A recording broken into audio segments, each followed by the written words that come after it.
Well, good morning, Magandang Umaga, and welcome to yesterday's episode of My PI Dream. This is an add-on for yesterday's episode. Somehow, when I edited yesterday's video, after reading the comments this morning, I realized that there was no, hey, good morning, how are you? Huh? How are you this morning? Some of the comments, there were several of the subscribers, they said, where's the information on the generator set? Yeah, I thought you were going to be talking about generator set. And I'm thinking to myself, what? That's what I did. I did it yesterday.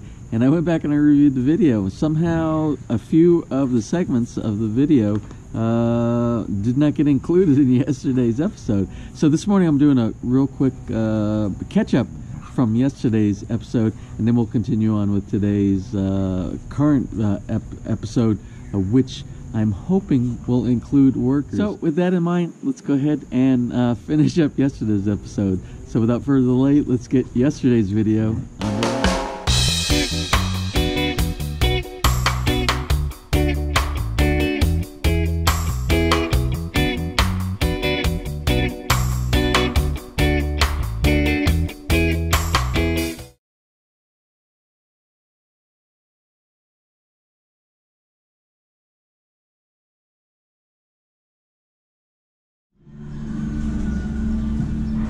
So as you know, we've stopped here at the Batangas City Wilcon, and we've looked at generators in the past. We looked at the generators at all the Wilcons and the CW and pretty much every place that we've gone to. We're on a sidetrack. We've always looked at the generators.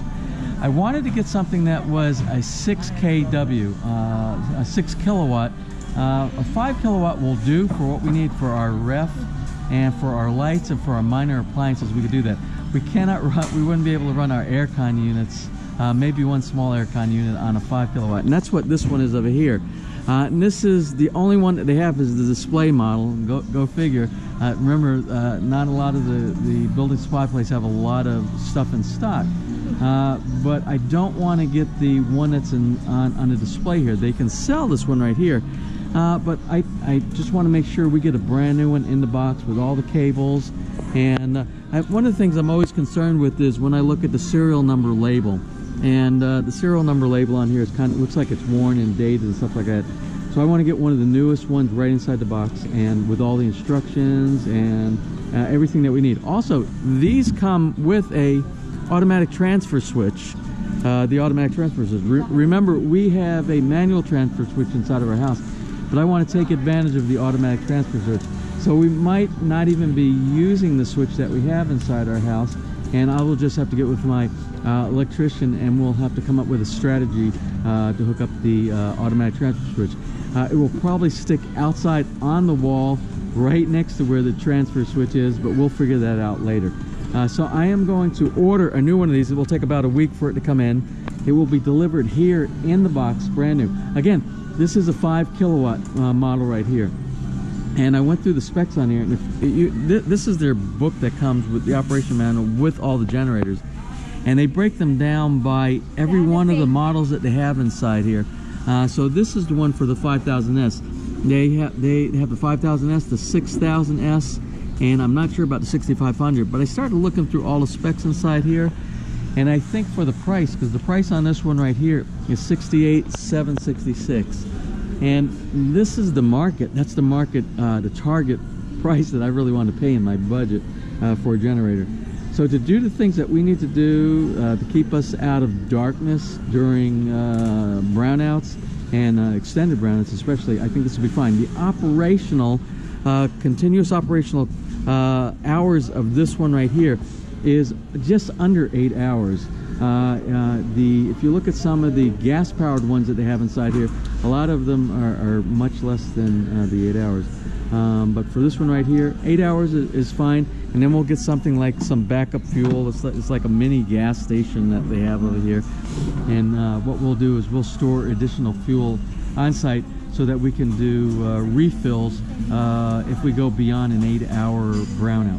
So we're gonna order, and they said it'll be in about a week, and we'll. I think there is a 8-hour break-in period. We'll do an 8-hour break-in period, and then you'll have to change the oil inside, and then I'll have to look in the manual, but I think it's much longer after that point. But it's like a vehicle. When you buy a new vehicle, you run. I think mine was it was only 1,000 kilometers. I think it was before the Toyota, the Hilux. And we changed the oil out, and that's a break-in, because what happens is you get the wear metals from the pistons inside there, the rings go up against the cylinders inside there, you get some iron that breaks down inside there until it seats and coats, and then you change out the oil, because you don't want that stuff rolling around inside your engine, because it will cause damage on your cylinder walls. That's the same thing that you do with diesel engines, just like we'll have inside here. So we're going to go ahead and commit. I think we have to put a deposit down. I think they said something like 50%, and then we'll do the install later, and we'll do an update after we get installed and see how it actually functions in Feliz. So we sat here debating, and we looked at the specs on between the 5000S and the 6000S, and we're going to go with the 6000S instead of the 5000. It's not much more. The actual operational time is about a half hour less. But it has more horsepower, and in the event that we put a load on it, something like the washing machine, or we want to put on one aircon, just a 200 watts or 300 watts more, or 400 watts more, half a kilowatt, might make a big difference to keep it from tripping. So we're going to go with the 6000S, and they said it'll be in about a week. Also, one of the things that we're looking for, remember we have all the speaker boxes that all around the house for audio visual, up on the walls where we're going to mount our speakers. And in North America, in the United States that I know, there's a couple of different ways that you can get little, and it's nice and finished. You have banana plugs, or you have RCA jack keystones. Well, I haven't been able to find those over here. I'm sure they are somewhere over here. But again, you know, we do all Panasonic, all for all of our light switches and all of our service outlets, our Cat 6 keystones, everything like that. And what I found here today, we went through, and they don't have the banana plugs, and they don't have the RCA jack audio video keystones, but what they do have is these. And you see what they do, these right here, and they fit in just like the switch plate inside here, and they'll fit on the back side, and we'll do a nice finished cover on the wall, and you just run your little speaker cable out through this little hole right here. It looks clean, and you won't see the speaker cable anyway, because there'll be a speaker that will be covering it. I needed 9, and guess how many they had in stock today? Exactly 9.